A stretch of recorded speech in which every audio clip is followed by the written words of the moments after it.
Good day, everybody. Unfortunately, we have some bad news. Like, of course, it's going to be bad news no matter what we look at it, because more information has now come out about Janel Grant's lawsuit against Vince McMahon. And I say this bad news because there's pretty serious information that's being levied within this further information. The headline, this is courtesy of RTRWrestling.com. Link will be in the description if you'd like to read this for yourself. But the headline, I know it's hard to see behind the name up here, but it says Brock Lesnar's planned sexual encounters with Janel Grant, his secret nickname, and unsolicited pics uncovered in horrific new allegations. So, as of the time I'm recording this was posted about no more than 30 minutes ago. So, let us look through this. There will be a trigger warning, of course, here. If you cannot handle what's... Like, I'm sure anybody who's watching this may have already known about some stuff about this, but in case anybody is not aware of this stuff and some subject matter about sexual violence and stuff like this is triggering to you, then I do not recommend watching this episode video further. So, here we are. Details emerge in allegations against Brock Lesnar involving Janel Grant and alleged conduct. Let's see. Brock Lesnar has been referenced and later named in the Vince McMahon-Janel Grant lawsuit, wherein the former WWE employee accused the former CEO of coercing her into a sexual relationship with the Beast incarnate. A recent court filing has since detailed what happened during this time. So we've got some new information that is coming out that wasn't fully detailed, so now we shall go over them here. Janel Grant shared that she first encountered Brock Lesnar at 2019's WrestleMania. So this would be WrestleMania 35. And for those who remember wrestling, that was the night where he faced Seth Rollins in the opening of the show. In 2021, Vince McMahon expressed that he wanted to watch Brock Lesnar commit unmerciful acts to her. In July of that same year, Vince told her that he recruited Brock Lesnar as their playmate and wanted Lesnar for a new booking contract. I'm going to pause here because it was alleged as these revelations were coming out that Janel was used as kind of more of bargaining chip, I guess is the way you could describe it.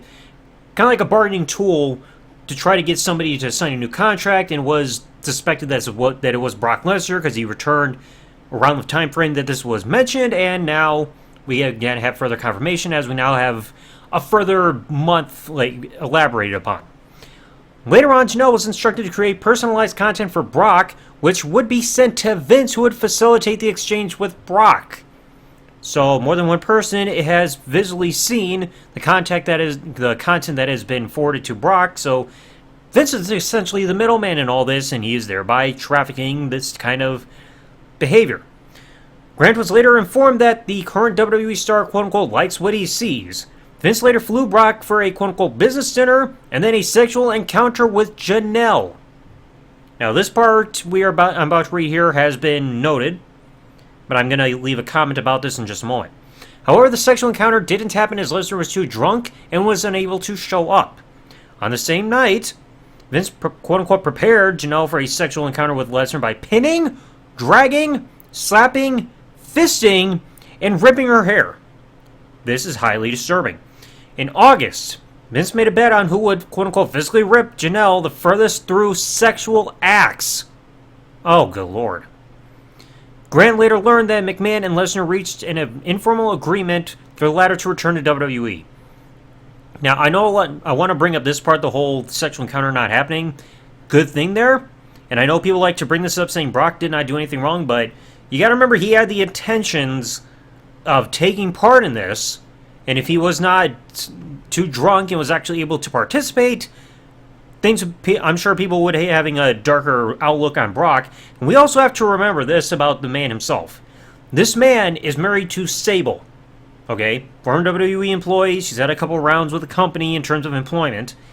And she was unfaithful in the marriage as she was seeing Brock on the side while being legally married to Mark Merrow.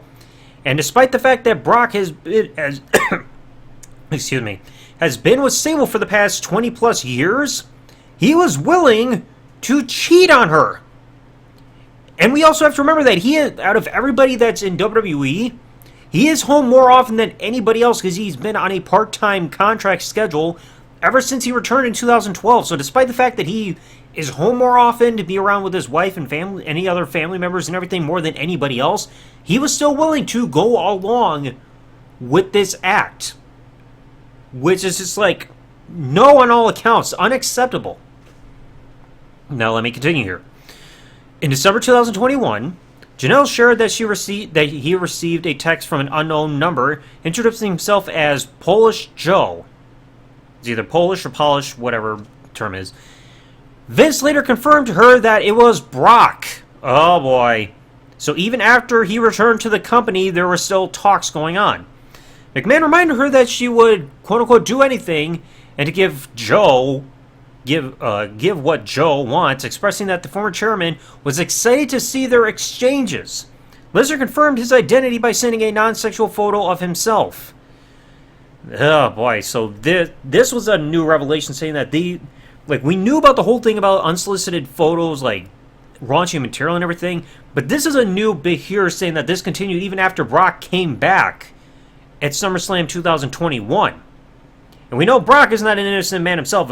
Like, I think it was around 2020, we heard from Terry Runnels, who also went by the pseudonym Marlena as one of her characters in WWE, that in 2002, the rookie year of Brock's time in the main roster and everything, he exposed himself during a European tour, which was around the time of the Insurrection event before the company name change. So he has some degenerative behavior. Let's see, continuing here. Later in the same month, Lesnar sent an unsolicited photo of his genitalia to Janel. So we got a continuation of behavior there. Noting that Vince later requested to see the photo in person. Okay. So Grant knew what to do next. A few days later, Lesnar requested her to film herself urinating, which the former WWE employee felt she had no choice but to comply. Now, good thing I just mentioned the comic is then all of a sudden, we have another instance of him exposing himself to somebody, and Vince wanting to see this. Vince? No. That's not something you should be getting in the middle of. I don't care what the purpose is. You should not be desiring to see Brock Lesnar's nether region. I guess I can put it. Now we got this next part. I believe this might be so the only other closing chapter that we got here. Vince McMahon continues to arrange sexual encounters between Janel Grant and Brock Lesnar in the years that followed.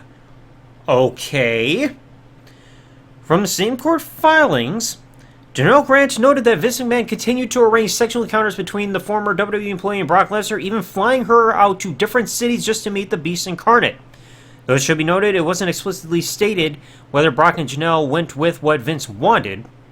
Janel then noted how Vince coerced her into signing an NDA, non-disclosure agreement, yet after sharing her distress about the processing of the document, Vince continued to arrange sexual encounters.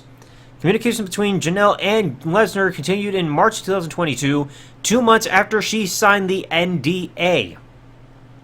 Now, I believe there's been other information floating around on Twitter about more, key points that have been mentioned and everything. I believe there's an allegation saying that Nick Khan was also known about this, and somebody was also fired for asking about the relationship between McMahon and Grant and everything, but now we've got some more information that's being presented about Lesnar. Now, yes, these are allegations, but these should not be dismissed. These are something that people should keep an eye on as these are still going along. We cannot dismiss what Janel is completely, alleging here, at least especially until everything is finalized in terms of, of a ruling with all this. Because right now, with all these new pieces of information that are constantly coming out, at least within Vince's, standing here, this is not looking good for the former chairman. And with Brock here about some, these new details and everything, it's not looking the best either that he was still taking part in these, these explicit exchanges and everything, and communications and everything.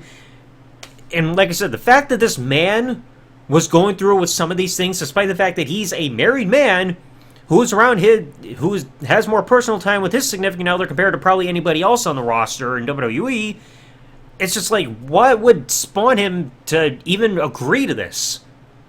It's just you're with your wife all the time at home.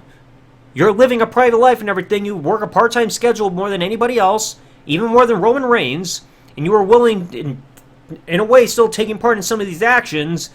And again, we don't know if anything physical in person happened or with anything, at least according to all this, but this, if I were WWE, I would take him off television once again, especially after WrestleMania. Like, get through this stuff first and then take him off television until more stuff gets cleared up. Because right now, with these new allegations, keeping Brock on TV and everything is not a good idea. I know they kept him under payroll and everything even during the time he was away between 2020 and 2021. But having him on television while this is still ongoing, especially without a definitive ruling at the end of it, is not looking good for the company. Especially because, again, there are more details that still should be unraveling in terms of, like, maybe who else knows about this. Who else, like, has seen any of the content? Because I'm sure there had to have been plenty of other people knowing about this stuff. And what does John Laurinaitis also know? Because apparently he's sworn to give testimony in favor of Janel Grant and all this stuff. So it's like, what else does he know? I mean, we know he knows how to manipulate AI to try to make it seem like he had a good fan base going for a public signing and everything. But more information's got to come out because this is just not looking good for the people that this lawsuit is aimed at, and with all these new details coming around. But regardless, let me know in the comment section below what you all think about these new revelations. Once again, if you would like to read this article for yourself, I will put the link in the description for source purposes. But this is just nuts. Anyway, thanks for watching, folks. Like, comment, subscribe. Peace out and good everybody.